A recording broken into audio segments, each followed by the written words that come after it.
نحمده ونصلي على رسوله الكريم اما بعد بسم اللہ الرحمن الرحیم السلام علیکم ورحمۃ اللہ وبرکاتہ۔ بیوی ملنے سے منع کر دے تو شوہر کے لیے کیا حکم ہے؟ محترم ناظرین، کچھ لوگ ہفتے میں ایک بار اور کچھ لوگ ڈر کے مارے مہینے میں ایک بار ہی ہم بستری کرتے ہیں۔ یہ دونوں صورتیں نقصان دہ ہیں۔ اب صحیح صورت کیا ہے، یہ جاننے سے پہلے ہم بستری سے متعلق کچھ مفید معلومات دینا چاہتے ہیں۔ دین اسلام میں میانہ روی کو پسند کیا گیا ہے، کیونکہ میانہ روی میں خیر بھی ہے اور برکتیں بھی ہیں۔ جن مرد حضرات پر ہر وقت شہوت کا بھوت سوار رہتا ہو، ان کو چاہیے کہ وہ کھانا کم کھایا کریں اور بد نظری سے بچا کریں۔ حلال کمائی میں برکت ہے، شہوت نہیں ہے۔ حرام کمائی کھانے سے شہوت آگ سے بھی تیز بھڑکتی ہے۔ رشتہ ازواج میں جڑنے کے بعد میاں بیوی پر کوئی قید اور پابندی نہیں ہے۔ وہ جب چاہیں، جس وقت چاہیں، شرعی حدود کے اندر رہتے ہوئے اس حلال فریضے یعنی ہم بستری کو سر انجام دے سکتے ہیں۔ لوگوں کے حالات اور مزاج کے اعتبار سے مدت مختلف ہو سکتی ہے۔ اتباع لکھتے ہیں کہ ایک مہینہ میں ایک ہی مرتبہ اسے اختیار کیا جائے، اور اگر زیادہ ضرورت محسوس ہو تو 2 مرتبہ، اور اگر اس پر بھی دلی اطمینان حاصل نہ ہو تو ہفتے میں ایک بار۔ ہفتے میں ایک مرتبہ ہم بستری کرنا کنیتاً حدیث سے بھی ثابت ہے۔ محترم ناظرین، آج کی اس ویڈیو میں ہم آپ کو ہم بستری کے بہت اہم مسائل بتائیں گے۔ عموماً ہم بستری کے نام پر لوگ کسی شرعی مسئلہ کو پوچھنے پر بہت زیادہ شرم محسوس کرتے ہیں، جس کی وجہ سے مسئلہ معلوم نہیں ہوتا اور ہم ثواب کے بجائے گناہ میں مبتلا ہو جاتے ہیں۔ اس ویڈیو کو آخر تک ضرور دیکھیے گا، انشاءاللہ تعالی اس کا آپ کو بہت زیادہ فائدہ ہوگا۔ ایک سوال پوچھا گیا ہے کہ اگر بیوی شوہر کو پاس نہ آنے دے تو شوہر کو کیا کرنا چاہیے؟ ہم بستری کس کو کہتے ہیں؟ ہم بستری کہتے ہیں کہ شوہر اور بیوی تنہائی میں صحبت اختیار کریں یا ملاپ کریں، اسے ہم بستری کہتے ہیں۔ ہم بستری کے بہت سے نام ہیں، جیسا کہ جماع، صحبت وغیرہ۔ اس کی طلب اور خواہش اللہ جل شانہ نے ہر جاندار میں رکھی ہے، چاہے وہ انسان ہو یا جانور، کیونکہ یہ ایک فطری عمل ہے جن کے ذریعے انسان کی جسمانی ضرورت بھی پوری ہوتی ہے اور اولاد کے ذریعے نسل بھی آگے بڑھتی ہے۔ اگر اس عمل کو ناجائز طریقے سے کیا جائے تو یہ زنا کہلاتا ہے، جو کہ بہت بڑا گناہ ہے۔ یعنی حلال اور جائز طریقہ یعنی نکاح کے ذریعہ پورا کیا جائے تو اس عمل پر بہت زیادہ ثواب بھی ملتا ہے، کیونکہ اس کو آپ صلی اللہ علیہ وآلہ وسلم کے فرمان کے مطابق صدقہ بھی کہا گیا ہے۔ محترم ناظرین، دین کے مسائل چاہے وہ حیا کے خلاف ہی کیوں نہ ہوں، تو ان کو جاننے اور سمجھنے میں بالکل بھی شرم یا حیا نہیں کرنی چاہیے، بلکہ ان مسائل کو پوچھ لینا، جان لینا اور پھر ان پر عمل کرنا انسان میں حیا کو پیدا کرتا ہے۔ اگر انسان شرم و حیا کی وجہ سے ان مسائل سے دور رہے گا اور کسی سے نہیں پوچھے تو یہ خطرہ ہے کہ وہ اسلامی مسائل سے دور ہو کر گناہ میں نہ پڑ جائے، چاہے یہ مسائل حیا کے خلاف ہی کیوں نہ ہوں، مگر ان کو جان لینا بہت ضروری ہے۔ شوہر اپنی بیوی سے ہم بستری تنہائی میں کسی بھی وقت کسی بھی ٹائم کر سکتا ہے، لیکن کچھ وجوہات اور علامات کی بنا پر اپنی ہی بیوی سے ہم بستری کرنے کو منع بھی کیا گیا ہے، جیسا کہ بیوی اگر حیض کی حالت میں ہو تو شوہر اس سے ہم بستری نہ کرے۔ سورۃ البقرہ کی آیت میں اللہ جل شانہ ارشاد فرماتے ہیں، حیض کی حالت میں اپنی بیویوں کے قریب مت جاؤ یہاں تک کہ وہ پاک ہو جائیں۔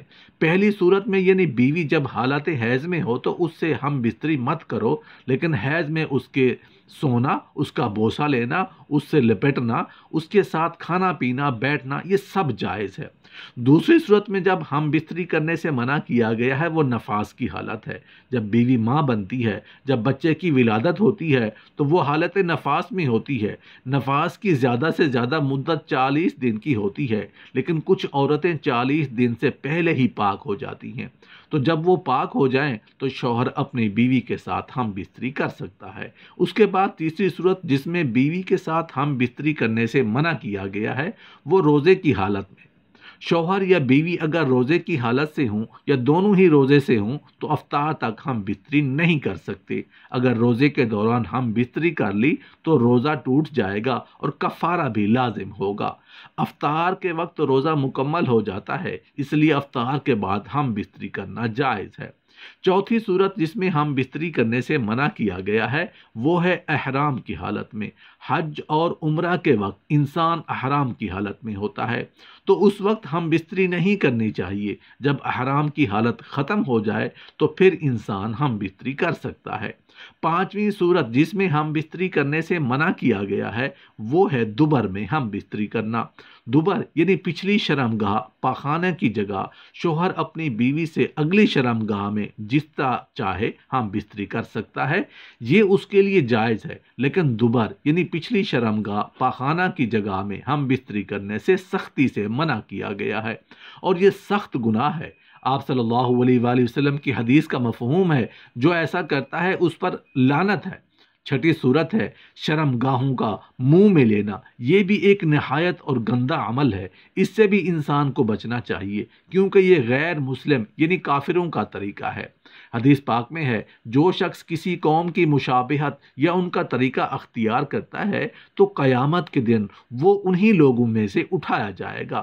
اسلام کا یہ طریقہ نہیں ہے کہ میاں بیوی ایک دوسرے کی شرمگاہ کو منہ میں لے لیں، بلکہ ایک غیر اخلاقی اور غیر مذہبی طریقہ ہے۔ محترم ناظرین، اب ہم آپ کو بتائیں گے کہ ہم بستری کرنے کا صحیح طریقہ کیا ہے۔ ہم بستری کرنے کا صحیح طریقہ یہ ہے کہ شوہر اور بیوی ایک دوسرے کے قریب آنے سے پہلے اپنے آپ کو صاف ستھرا کر لیں تاکہ دونوں کو ایک دوسرے سے تکلیف نہ ہو۔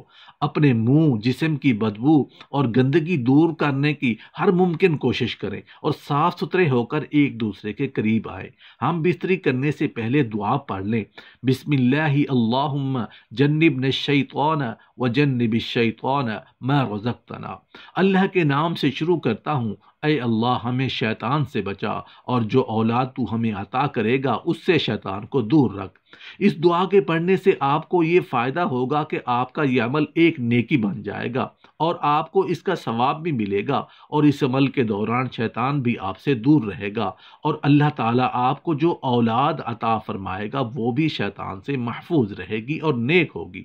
ہم بستری کے وقت ایک دوسرے کو تکلیف دینے سے بچیں۔ اگر میاں بیوی میں کسی ایک کی طبیعت خراب ہو اور آرام کی ضرورت ہو تو اسے آرام کرنے دینا چاہیے، لیکن اگر بیوی بالکل ٹھیک ہو اور بغیر کسی عذر کے وہ انکار کر رہی ہے تو آپ صلی اللہ علیہ وآلہ وسلم کی حدیث کا مفہوم ہے کہ جب شوہر اپنی بیوی کو ہم بستری کی دعوت دے اور وہ بغیر کسی وجہ کے انکار کر دے تو جب وہ سو جاتی ہے تو فرشتے اس پر ساری رات لعنت کرتے رہتے ہیں۔ اس لیے اگر کوئی مجبوری نہ ہو تو عورت کو چاہیے کہ اپنے شوہر کی اس خواہش کو پورا کرے۔ میاں بیوی جب تنہائی میں ملتے ہیں تو ان کے درمیان آپس میں جو کچھ بھی ہوتا ہے وہ اپنے دوستوں اور عزیزوں سے اس کو شیئر نہ کریں۔ اس بات کو سختی سے منع فرمایا گیا ہے۔ جب میاں بیوی ہم بستری کر کے فارغ ہو جائیں تو ان پر غسل واجب ہو جاتا ہے، اس لیے اگر کوئی مجبوری نہ ہو تو ہم بستری کے بعد جلد سے جلد غسل کر لینا چاہیے تاکہ پاکی کی حالت میں دوبارہ آ جائے۔ غسل کے 3 فرائض ہیں جو بہت ضروری ہیں، جن کے ادا کرنے سے انسان پاک ہوتا ہے، چاہے وہ انسان کسی بھی وجہ سے ناپاک ہوا ہو۔ غسل کر رہا ہو تو یہ فرائض ضروری ہیں۔ پہلا فرض ہے منہ بھر کے کلی کرے، روزے سے نہ ہو تو غرارہ بھی کر لے۔ دوسرا فرض ناک کی نرم ہڈی تک پانی کو پہنچائے اور پورے جسم پر پانی کو اس طرح بہائیں کہ جسم کا کوئی بھی حصہ یا ذرہ خشک نہ رہے، سوکھا نہ رہے۔ جب انسان یہ 3 فرائض ادا کر لیتا ہے تو وہ پاک ہو جاتا ہے۔ ایک سوال کیا گیا ہے کہ ہمارے شادی کو 6 سال ہو چکے ہیں، اب میری بیوی مجھے ہم بستری کے لیے شرعی تعلقات قائم نہیں کرنے دیتی، اس حوالے سے شریعت کا کیا حکم ہے؟ نکاح کا مقصد ہے کہ ایک دوسرے کی ضروریات کو پورا کرنا اور ایک دوسرے سے سکون حاصل کرنا، یہ حقوق دونوں کے ذمے ہیں۔ عورت بغیر کسی عذر یا بیماری کے شوہر کو اپنے پاس آنے سے روکتی ہے تو اس کا ایسا کرنا نہ صرف ناجائز بلکہ وہ خود اپنے ہاتھوں اپنا بسا بسایا گھر تباہ کر رہی ہے۔ جو عورت شوہر کے بلانے کے باوجود اس کے پاس نہ جائے تو ایسی عورت کے لیے حدیث پاک میں بہت سخت سزا ہے۔ بخاری شریف کی روایت میں ہے کہ رسول اللہ صلی اللہ علیہ وآلہ وسلم نے فرمایا کہ جب شوہر نے بیوی کو اپنے پاس بستر پر بلایا اور وہ نہ آئی اور شوہر نے غصے اور ناراضگی سے رات گزاری تو ایسی عورت پر آسمان کے فرشتے ساری رات لعنت کرتے رہتے ہیں۔ مسلم شریف کی روایت ہے کہ رسول اللہ صلی اللہ علیہ وآلہ وسلم نے قسم کھا کر فرمایا، قسم ہے اس ذات کی جس کے قبضے میں میری جان ہے، جو شخص اپنی بیوی کو اپنے پاس بستر پر بلائے اور وہ بیوی بستر پر آنے سے انکار کر دے تو اللہ تعالیٰ اس عورت سے ناراض رہتا ہے یہاں تک کہ شوہر اس سے راضی ہو جائے۔ ترمذی شریف کی حدیث میں ہے کہ رسول اللہ صلی اللہ علیہ وآلہ وسلم فرماتے ہیں، جب کوئی مرد اپنی بیوی کو اپنی حاجت کے لیے بلائے تو وہ ضرور اس کے پاس آئے، اگرچہ وہ تندور پر روٹیاں ہی کیوں نہ بنا رہی ہو۔